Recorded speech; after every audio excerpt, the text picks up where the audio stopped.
لله ما في السماوات وما في الأرض وإن تبدوا ما في أنفسكم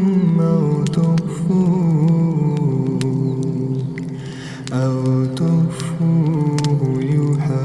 يحاسبكم به الله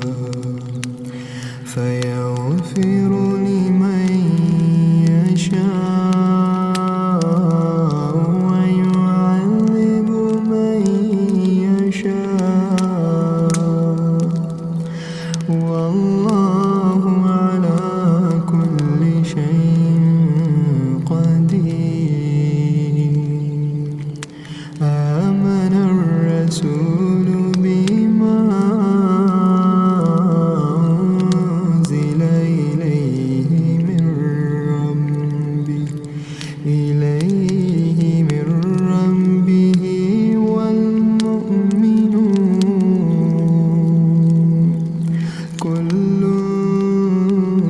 آمن بالله وملائكته وكتبه ورسله لا نفرق بين أحد من رسله وقالوا سمعنا وأطعنا غفرانك ربنا وإليك المصير. لا يكلف الله نفسا إلا وسعها لها ما كسبت وعليها ما اكتسبت ربنا لا تؤاخذنا إن نسينا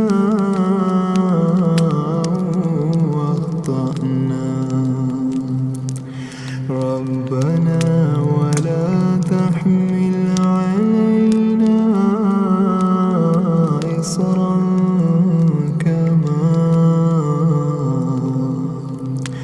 كما حملته